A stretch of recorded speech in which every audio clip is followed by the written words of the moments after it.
Ya, di acara kita seperti biasa di pukul 10 waktu Indonesia Tengah, Mozaik Budaya, dan alhamdulillah saya di pagi hari ini sahabat budaya sudah ada narasumber di Zoom kita, dan kita akan berbincang bersama narasumber Bapak Dr. Andes Hamris Darwis MSI CWM. Beliau adalah dosen prodi pariwisata FIB Unhas. Di topik kita tata kelola destinasi pariwisata. Kita menyapa beliau di pagi hari ini. Assalamualaikum Pak Hamris. Ya, Pak Hamris, assalamualaikum. Baik. Mohon maaf Pak, bisa mikrofonnya dibuka dulu, masih di mute sepertinya. Kita akan coba lagi bersama Pak Hamris. Assalamualaikum Pak Hamris.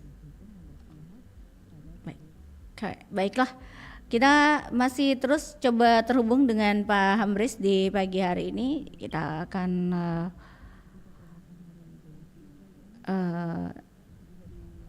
oke. Saya akan coba lagi memanggil beliau di pagi hari ini. Iya, assalamualaikum Pak Hamris. Baik, kita dengarkan dulu kelong berikut ini.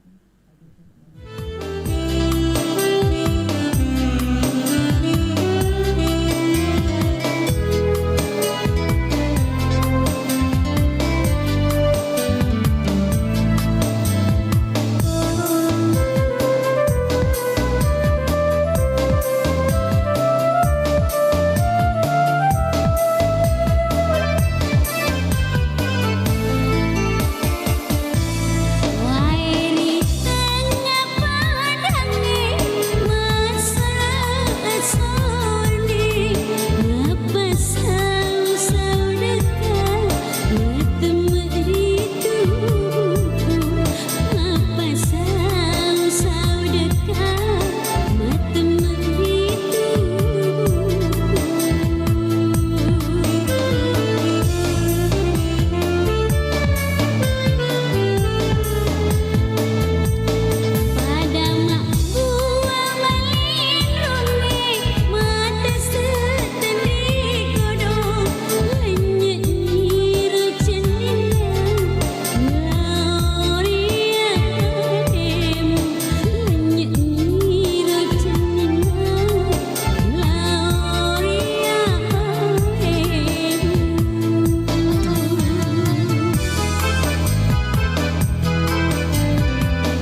Nusantara Pagi, Pro 4 RRI Makassar.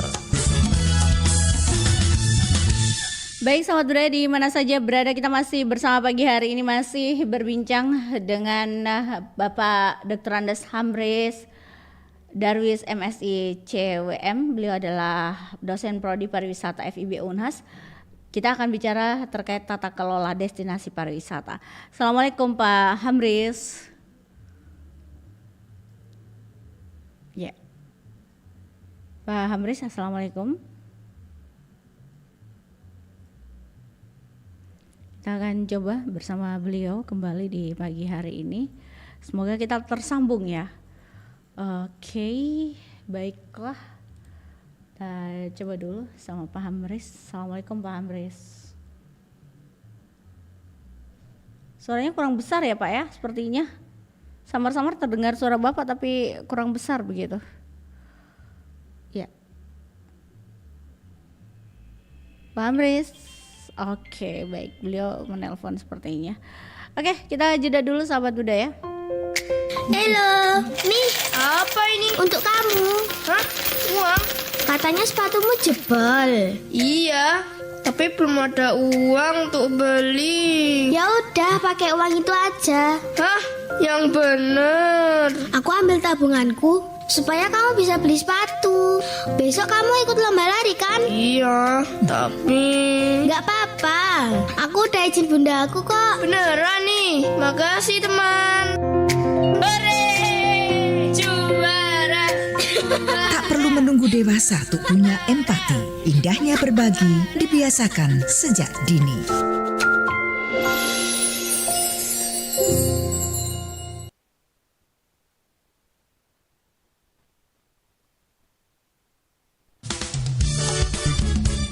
Nusantara Pagi, Pro 4 RRI Makassar.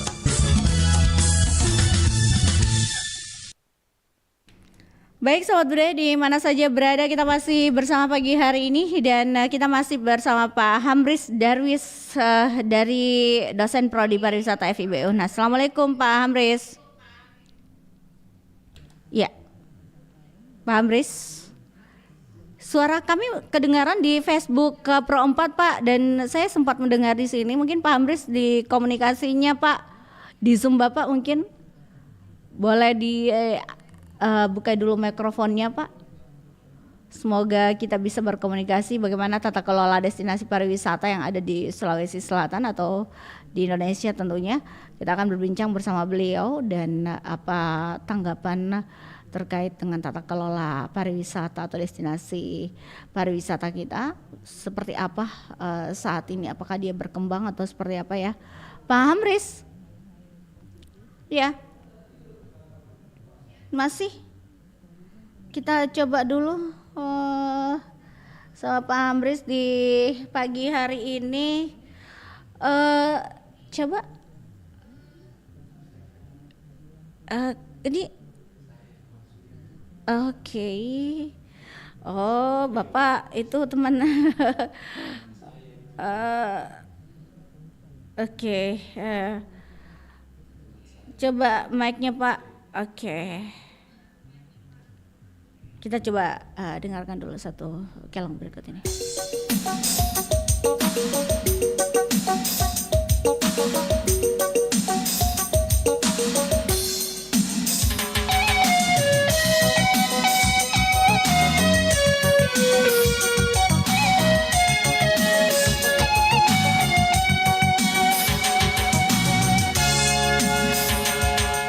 Inai anak kanang-kanang kama Ripa cokana dematoa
kita masuk ulang Pak grupnya.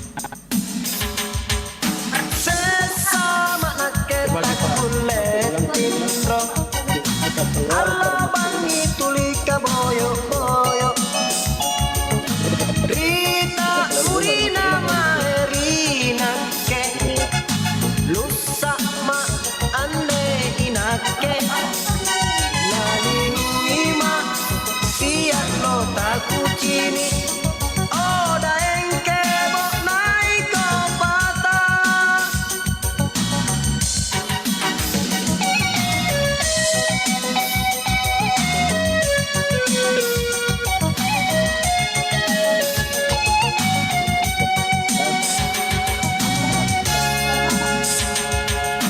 Kebo namamo anjo bukulena Niatai lala ripilisina Ajari belo-belo rupana Pandrama ane inake Pagkajanaka angangana pakama Lusa nyawaku era asiase Ia paling nia renda engkebo Bombon namang kasara Gapa mama asito romata Tak muri mami maerinake Dumba pintu jui barang bangku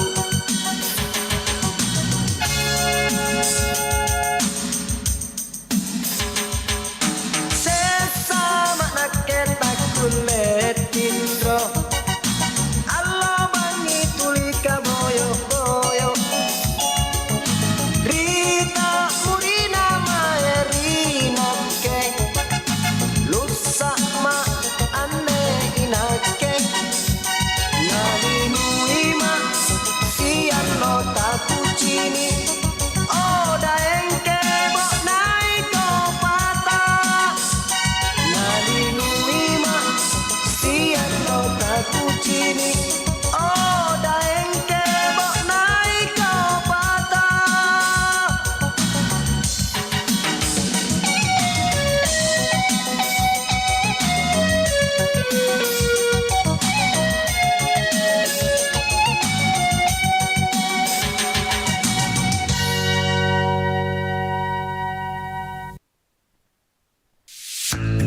Harga kemeja ini 210k, kacamata ini 75k, kalau tas keren ini hanya 500k.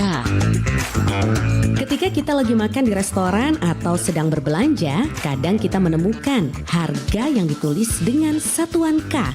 Sebenarnya, kenapa ya satuan K dibaca ribu saat menyebutkan harga atau jumlah?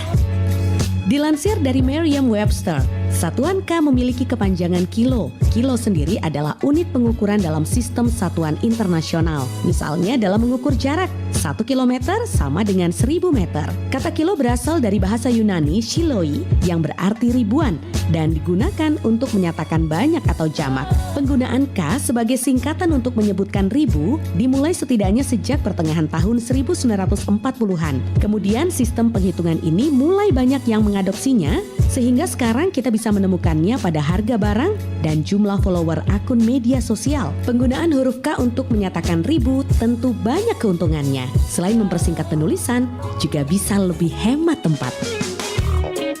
Udah ngerti kan sekarang? Beli dong, jangan nanya terus. Halo guys, welcome to my channel. Kali ini aku mau ngetes anak-anak zaman now nih. Check it out. Hai adik-adik, ada yang bisa nyanyi lagu kebangsaan Indonesia nggak? Bisa.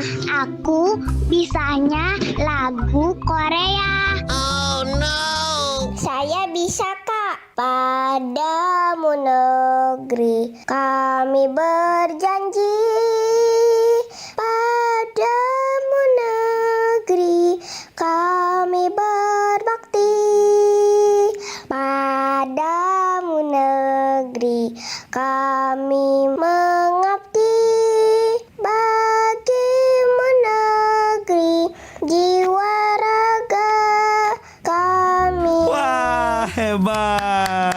By the way, tahu lagu ini dari mana? Diajarin sama mama, Kak.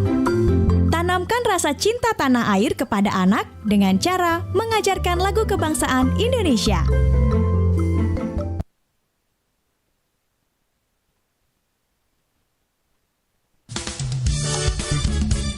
Nusantara Pagi, Pro 4 RRI Makassar. Baik sahabat budaya di mana saja berada, kita masih bersama di pagi hari ini dan masih bersama Pak Hamris. Assalamualaikum Pak Hamris. Ya, Pak Hamris, assalamualaikum. Selamat pagi RRI. Iya, iya. Apa kabar Pak Hamris? Iya, iya. Mudah-mudahan indah pada akhirnya nih. Iya, semoga Pak. Aduh, sudah bisa disetting itu Pak? Iya, oke. Baik, Pak Hamris, kita bicara mengenai tata kelola destinasi pariwisata. Nah, kalau bicara tentang destinasi wisata, bagaimana tata kelolanya saat ini Pak Hamris? Silakan. Ya, makasih RRI, terima kasih banyak atas kesempatan pagi ini masih bisa melanjutkan program kerjasama dengan Universitas Hasanuddin dengan prodi pariwisata. Hari ini kebetulan saya dapat giliran untuk bertemu dengan teman-teman di RRI dan seluruh pemirsa RRI Pro 4 yang khusus akan membahas tentang persoalan tata kelola destinasi. Secara umum, tata kelola destinasi yang akan saya bahas hari ini adalah yang menyangkut tentang bagaimana pengelolaan desa wisata yang berbasis community based tourism. Nah, di Sulawesi Selatan ini ada beberapa destinasi yang kelihatannya sudah cukup berhasil dalam tata kelola dengan model community based tourism ini, dan itu menjadi model pengembangan desa wisata di beberapa daerah di Indonesia. Kemudian tentunya orang berpikir community based tourism itu apa sih sebenarnya? Dari beberapa pengertian standar itu sebenarnya CBT atau community based tourism itu merupakan alat pembangunan komunitas. Jadi bagaimana memberdayakan komunitas atau masyarakat yang berfungsi untuk menguatkan kemampuan komunitas atau masyarakat dalam upaya pengelolaan sumber daya pariwisata melalui peran aktif masyarakat di semua lini dari mulai perencanaan sampai dengan pelaksanaan pembangunan maupun evaluasinya. Itu barangkali yang pertama. Terus selanjutnya bahwa CBT ini juga berproses ke dalam nanti bagaimana melibatkan masyarakat lokal itu dalam rangka meningkatkan pendapatan masyarakatnya. Barangkali itu yang membuat nanti masyarakat itu bisa tertarik untuk bisa menggunakan pendekatan community based tourism ini. Oke, Pak, ini di manfaat sebenarnya apa yang diperoleh dari masyarakat atau apa usaha yang perlu masyarakat lakukan untuk di tempat wisata tersebut? Walaupun memang sebenarnya untuk menjadi mendapatkan hasil dari sebuah proses untuk program ini itu berproses, jadi tidak serta-merta karena pendekatan community based tourism ini adalah pendekatan pariwisata dan pendekatan bisnis. Jadi pendekatan bisnis yang melibatkan masyarakat secara utuh di dalam sebuah pengembangan pariwisata, begitu. Kemudian karena lokasi semua destinasi atau objek wisata itu ada dimiliki oleh masyarakat atau komunitas di daerah, sehingga sangat wajar dan sudah harus memang semestinya masyarakat lokal itu harus dilibatkan dalam setiap pengembangan destinasi di sebuah desa. Begitu juga karena masyarakat itu yang memiliki atraksi, memiliki warisan budaya dan aset-aset buatan yang ada di desa, sehingga mau tidak mau untuk pengembangan pariwisata, desa wisata yang akan dikembangkan harus melibatkan masyarakat desa dari awal. Begitu barangkali. Oke, ini salah satu contoh mungkin Pak, apa yang bisa masyarakat lakukan supaya terlibat, atau apa yang pemerintah kegiatan ya yang melibatkan mereka, apa itu Pak? Contohnya? Ya, sebenarnya dalam model inisiasi community based tourism itu ada 2 model di situ. Yang pertama adalah model top down model, artinya keinginan atau perencanaan awalnya itu diawali dari keinginan pemerintah karena melihat potensi suatu desa. Pemerintah merancang sebuah perencanaan pembangunan di sebuah desa untuk mewujudkan sebagai sebuah desa wisata. Yang kedua itu ada bottom up model, artinya memang dari keinginan masyarakat itu yang membuat karena ada potensi masyarakat itu yang berkeinginan untuk merancang itu menjadikannya sebuah destinasi pariwisata. Jadi ada dua yang biasa ketemu, tetapi 2 inisiatif ini biasanya saling iri, rangka pengembangan desa wisata. Dan kedua model ini kelihatannya masih sangat efektif digunakan karena desa itu tidak bisa lepas juga dari pemerintah karena dia butuh pendanaan dari pemerintah. Kemudian dia butuh semacam advice atau semacam masukan untuk perencanaan yang lebih bagus. Kemudian keterlibatan lembaga-lembaga lain, misalnya universitas, dalam memberikan kajian-kajian akademis kepada rencana untuk pengembangan desa wisata itu, sehingga nanti menghasilkan sebuah desa wisata yang betul-betul dimiliki dan dirasakan manfaatnya oleh masyarakat. Yang memiliki tadi yang saya bilang, mulai dari tanah, kemudian warisan budaya, aset-aset kebudayaan yang ada di situ. Dan dampak ekonominya itu akan kembali ke masyarakat desa itu sendiri.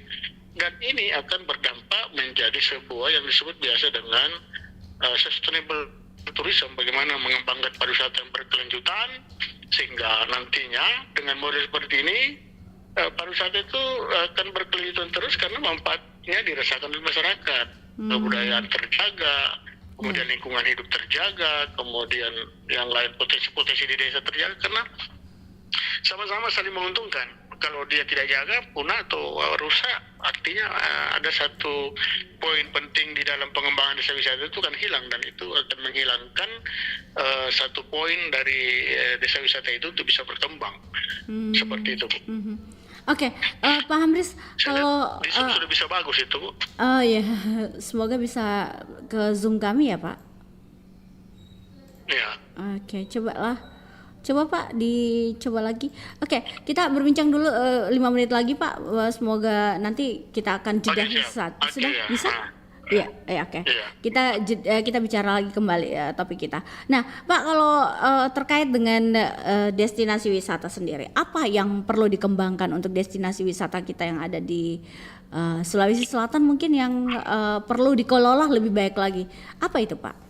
Alam kah, atau destinasi pantai kah, atau pegunungan dan lain sebagainya, Pak? Ya, saya sudah tangkap walaupun agak putus-putus. Iya. Halo, Bu. Iya, Pak, silakan, Pak. Ya, dari keputusan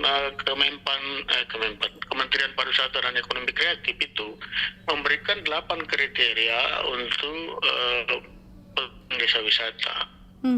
Yang pertama itu adalah kepemilikan dan kepengurusan oleh masyarakat. Jadi yang saya maksud tadi lahan, kemudian potensi budaya, kemudian pengelolaan, kemudian kemitraan itu dimiliki oleh masyarakat. Yang kedua, kontribusi terhadap kesejahteraan sosial. Jadi kalau sebuah desa wisata berkembang, ada kontribusinya terhadap peningkatan kesejahteraan dan martabat kemanusiaan yang ada di desa itu.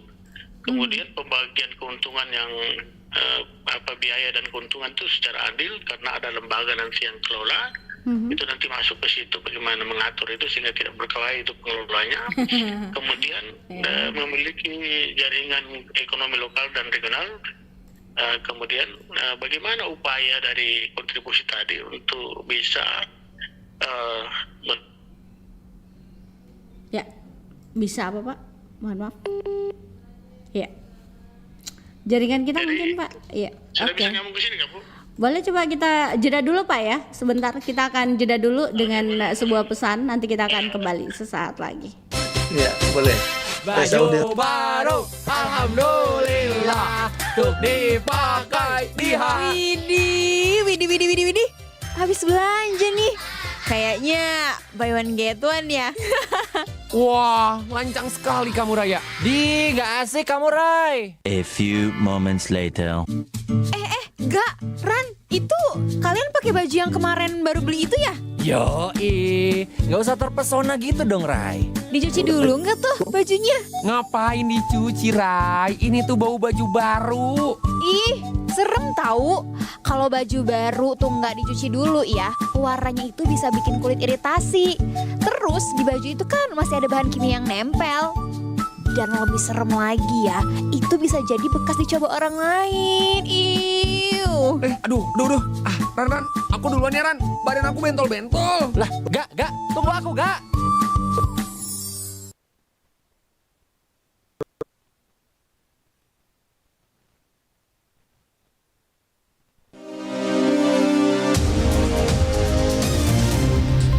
Daerah Memilih. Program khusus Radio Republik Indonesia selama tahapan periode pemilihan Pilkada Daerah 2024 yang mencerdaskan, disajikan secara berimbang, independen, netral dan imparsial. Daerah Memilih. Simak pada semua program siaran radio dan kanal platform digital RRI mulai Jumat 6 September 2024 pukul 8 waktu setempat. RRI, Kanal Pemilih Cerdas.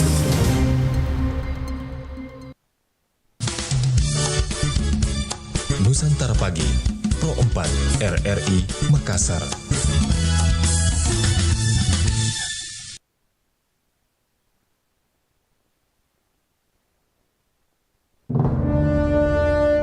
Novel Max Havelaar memiliki peran penting dalam sejarah kebangkitan pribumi untuk melawan kolonialisme dengan lahirnya Budi Utomo sebagai organisasi modern pertama 20 Mei 1908. Budi Utomo juga menjadi tonggak lahirnya Hari Kebangkitan Nasional yang setiap tahunnya diperingati setiap tanggal 20 Mei. Novel Max Havelaar merupakan karya seorang keturunan Belanda bernama Eduard Douwes Dekker dengan nama pena Multatuli. Novel itu pertama kali terbit pada tahun 1860 dan diterjemahkan ke berbagai bahasa. Douwes Dekker merupakan mantan asisten residen Lebak, Banten.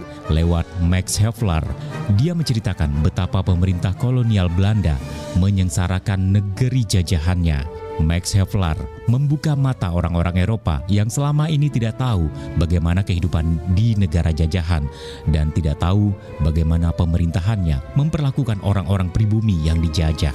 Walhasil, novel tersebut menjadi terkenal di Eropa. Kaum liberal Belanda juga mengutuk pemerintahannya ihwal praktik kolonialisme yang dilakukannya selama ini.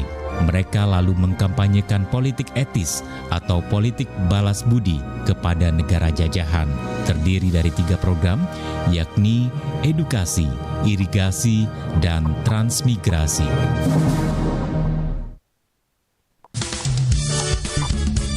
Nusantara Pagi, Pro 4, RRI Makassar. Baik sahabat budaya di mana saja berada, kita masih bersama Pak Hamris Darwis. Pak Hamris, ya, halo Pak. Baik, kita coba lagi ke Pak Hamris. Suaranya tidak kedengaran kembali Pak Hamris. Iya, sudah mulai. Suara saya sudah kedengaran Bu. Siap Pak, oke mantap. Oke lah. Akhirnya sedari tadi operator saya mencak-mencak di mana. Baiklah, Pak, bicara kembali tadi ada beberapa yang Bapak katakan, ada lahan, ada kemitraan, ada kesejahteraan sosial, ada keuntungan juga di sana, adil dan merata begitu. Nah, selanjutnya apa lagi Pak ini yang ditetapkan oleh kan tadi saya bilang tadi saya bilang bahwa Kementerian Pariwisata itu mengeluarkan standar untuk mendirikan desa wisata. Iya. Kita bahas tadi sudah baru ada 4, sekarang 5. Yang poin kelima adalah sudah tersedia jasa layanan wisata di situ. Kemudian tersedia pemandu wisata, kemudian transportasi untuk wisatawan sudah ada sehingga. Ya, Pak Hamris, putus-putus Pak, jaringan mungkin Pak.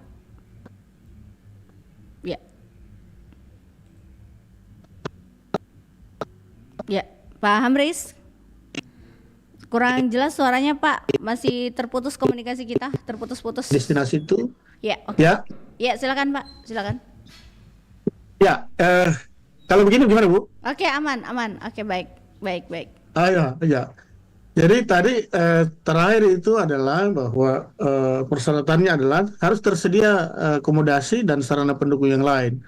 Misalnya harus ada rumah makan, kemudian harus ada guide di situ, harus ada yang bisa mendukung kenyamanan wisatawan apabila berkunjung ke suatu desa wisata. Itulah 8 kriteria. Apabila itu terpenuhi, maka ayo kita buat perencanaan untuk mendirikan sebuah desa wisata yang baik. Okay. Begitu Bu. Oke, baik Pak, dari keuntungan adil dan merata ini terhadap pengelola destinasi wisata dan juga masyarakat di sana, apakah sudah terlihat memang dampaknya Pak kepada masyarakat? Nah, pertama itu secara ekonomi pasti kalau itu berkembang dengan baik, manfaat ekonominya itu langsung dirasakan oleh masyarakat karena tidak melalui perantara lagi. Asas manfaat itu dirasakan langsung oleh masyarakat. Kemudian yang kedua manfaatnya adalah terjaganya kelestarian budaya dan potensi-potensi kebudayaan itu terjaga dengan baik. Karena itu menjadi kekuatannya desa wisata untuk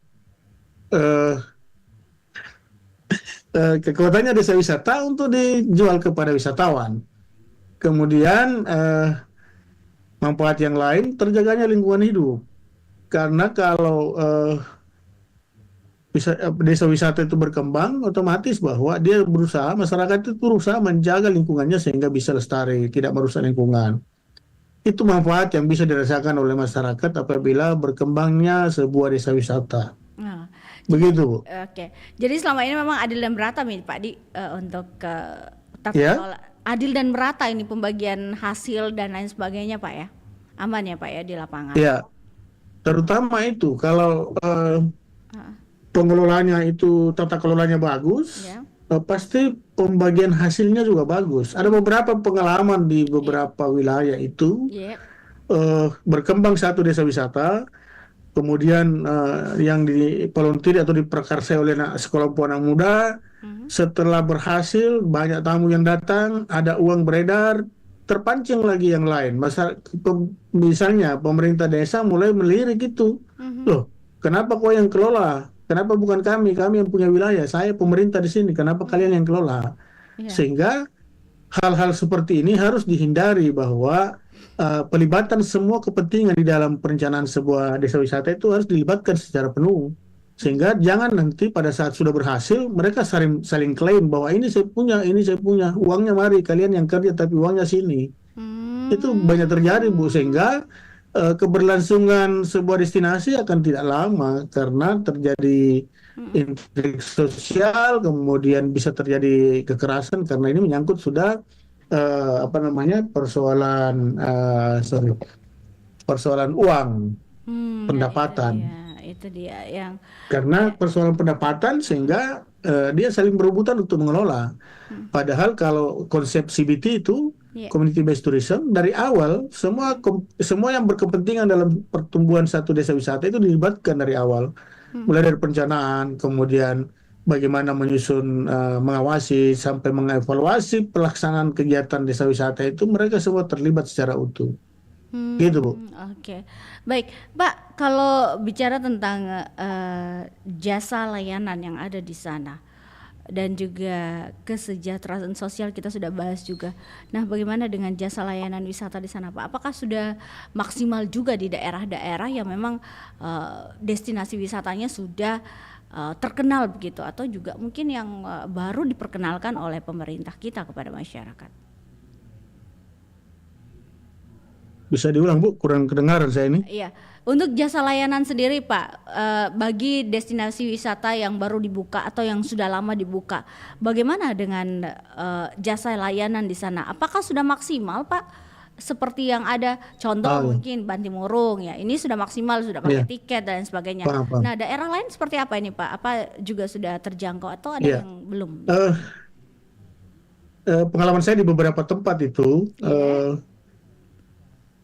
kalau dia berhasil menjaga sustainabilitas atau kesinambungan dari pengelolaan sebuah desa wisata, itu akan terjaga terus itu, Bu.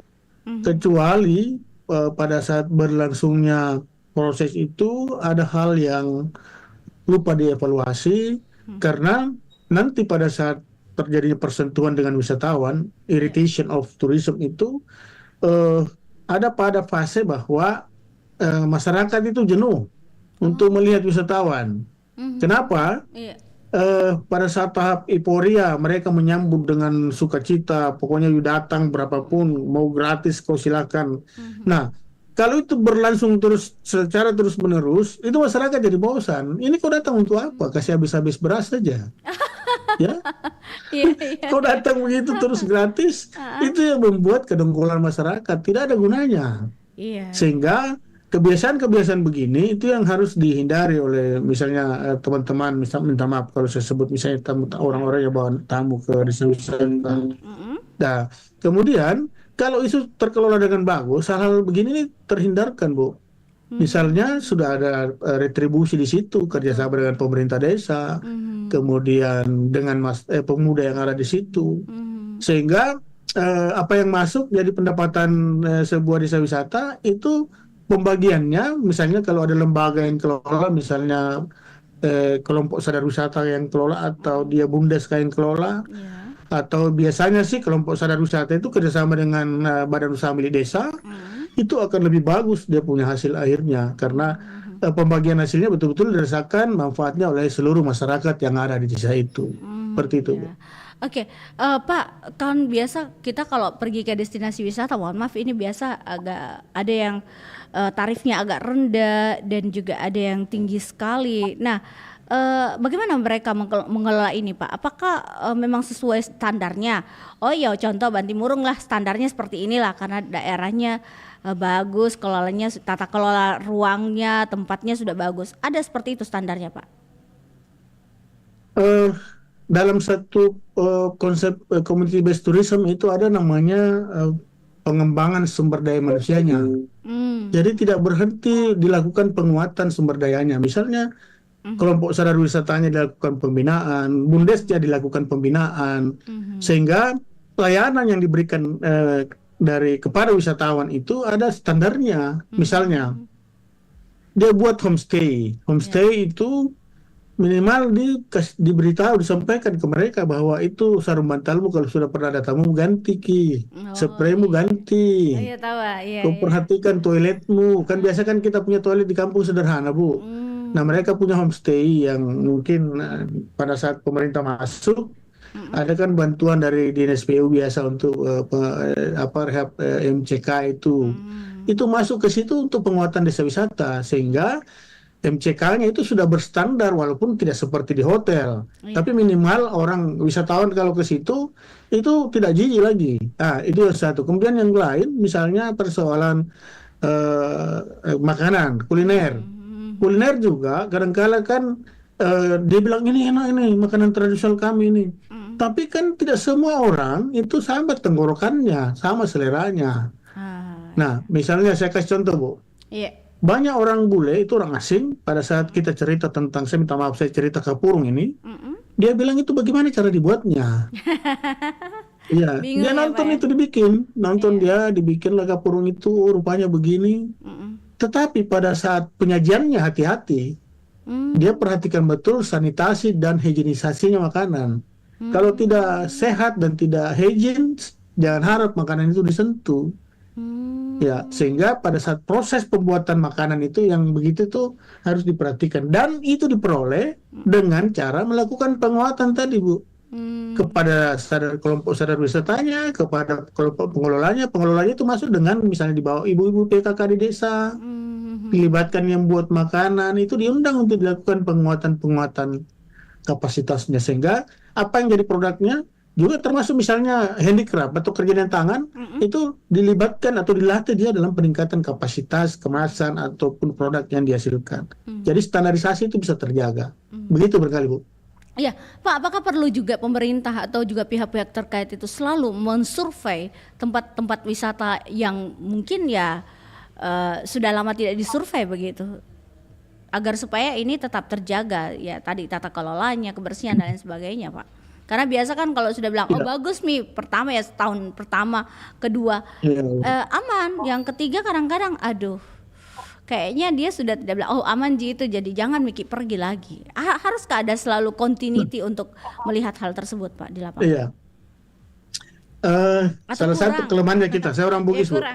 Saya orang Bugis Makassar. Salah satu kelemahannya itu kita tidak mau dikritik. Nah, itu satu. Terus kalau dia di desa wisata yang bagus itu, yang maju, perhatikan di Jawa, itu biasanya dia siapkan kotak saran. Papan bicara dia mungkin juga, siapkan Pak, kotak ya? saran, wisatawan yang punya keluhan, biasa malah lewat apalagi namanya, lewat online disiapkan itu untuk kasih masukan, ditarik hotline nomor HP di situ. Kalau ada keluhannya silakan hubungi ini, dan itu menjadi bahan evaluasi. Bayangkan kalau sudah tahap pemikiran seperti Ibu tadi, bahwa itu sudah sampai kepada tahapan wisatawan yang sudah kritis, sudah sudah jengkel lihat bahwa untuk apa lagi ke situ.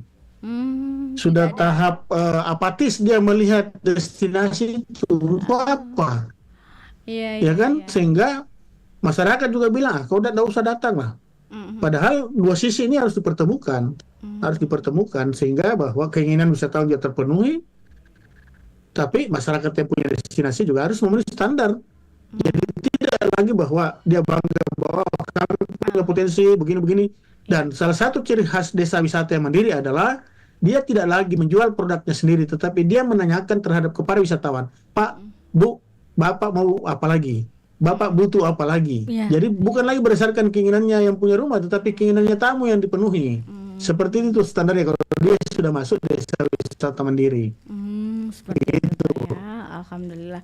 Ya mudah-mudahan ini juga salah satu masukan yang bagus juga mungkin untuk mitra. Bagaimana ini, Pak, kalau dilihat dari kemitraan, apakah juga sudah berjalan dengan lancar selama ini dengan tata kelola destinasi kita di pariwisata kita? Saya cuma bisa lihat kasih satu contoh kalau persoalan kemitraan.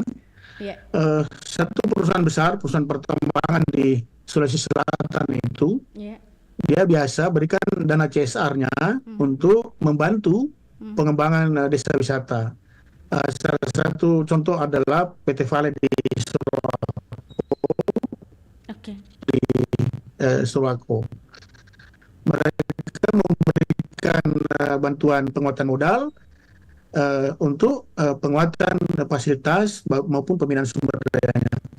Jadi kemitraan dengan mungkin salah satu contoh kemitraan itu dengan perusahaan-perusahaan besar, sehingga mereka bisa terbantu baik dari segi permodalan, dan biasanya PT Vale kalau melakukan begitu diikuti dengan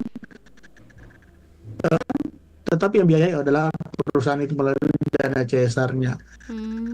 Kemudian kemitraan yang lain misalnya namanya Asita, mereka lakukan kontak dengan kemudian kemudian Mohon maaf suaranya putus-putus. kalau Pak. dengan Oke. PHRI, ya. Mana Bu? Iya. Oke. Putus-putus tadi Pak. Mohon maaf ini. Iya, suara juga tidak Oke. terdengar bagus. Bagus. Oke, sekarang sudah bagus Pak. Oke, silakan Pak. Iya, tadi PT Vale, lalu apa lagi Pak? Ya, saya ulang ya. Iya, PT Vale Jadi selesai. PT Vale itu Iya. melalui dana CSR-nya memberikan supporting ke salah satu desa wisata di daerah Desa Nuha namanya, Desa Matano. Dan Desa Matano itu pada saat penilaian ATWI kemarin dia menjadi juara 2 tingkat nasional. Karena dibantu disupport dengan dana CSR PT Vale. Gitu. Dan kemitraannya dengan Asita untuk saling membawa tamunya, itu mereka lakukan kontak dengan Asita, dengan beberapa biro perjalanan untuk mengalihkan tamunya kalau bisa seandainya memungkinkan dibawa ke desa wisata itu. Tapi kan tergantung dengan segmentasi pasarnya, Bu. Kalau desa wisata itu kadang-kala lebih banyak kepada kalangan remaja, anak muda yang suka dengan alam. Kelihatannya juga kalau kita mau hitung jumlah wisatawan mancanegara agak terbatas, sehingga memang untuk ngarah ke sana mungkin akan ada pengembangan lebih lanjut lagi. Begitu, Bu. Baik Pak, tanpa terasa kita sudah di penghujung acara nih Pak. Boleh Pak, mungkin apa yang perlu kita gali lagi mengenai tata kelola destinasi pariwisata kita yang ada di Sulawesi Selatan. Silakan Pak. Intinya adalah kalau mau kita melanggengkan kegiatan kepariwisataan ini, mari libatkan masyarakat secara utuh di dalamnya. Banyak pelajaran, Bu, kalau kita membangun sesuatu terus tidak libatkan masyarakat, di depan mata kita ada contohnya, Bu. Tertolak, Bu. Ya. Karena dia tidak libatkan masyarakat dari awal. Sehingga kalau saya mau lakukan apa saja sekarang, libatkan masyarakat kita untuk diskusi, minta pendapatnya, dan kalau ada hasilnya, ya bagi-bagi juga buat masyarakat. Nah, kalau pendekatan CBT itu, Bu, manfaatnya memang dirasakan penuh oleh masyarakat. Sehingga program atau model CBT ini sangat penting buat pengembangan destinasi wisata, khususnya desa wisata. Barangkali itu kata kuncinya. Baik, terima kasih Pak untuk waktunya di kesempatan hari ini. Mudah-mudahan kita bisa berjumpa lagi di lain kesempatan ya Pak ya, dengan topik yang berbeda. Dan yang pastinya kita inginkan destinasi wisata kita ini tetap berkembang, apalagi kita ingin punya uang lah masuk ke negara, apalagi ke Sulawesi Selatan. Sampai jumpa Pak, sukses untuk aktivitasnya. Assalamualaikum warahmatullahi wabarakatuh. Sama-sama, terima kasih.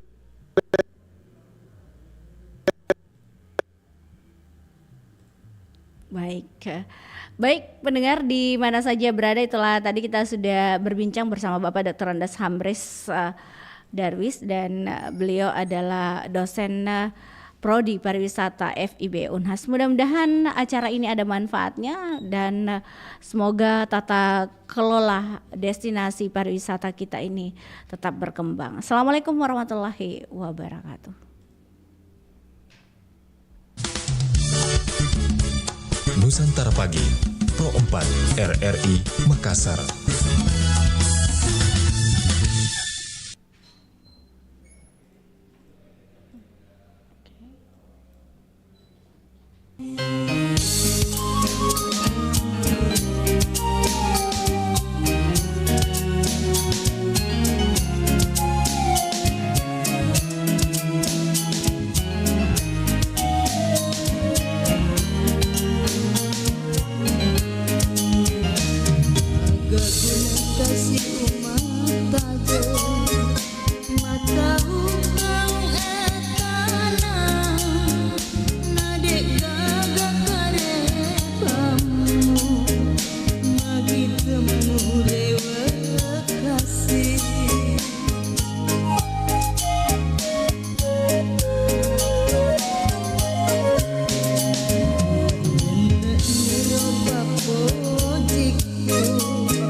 Lima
samudra terbentang khatulistiwa. Di situ ku ada bersamamu saudara.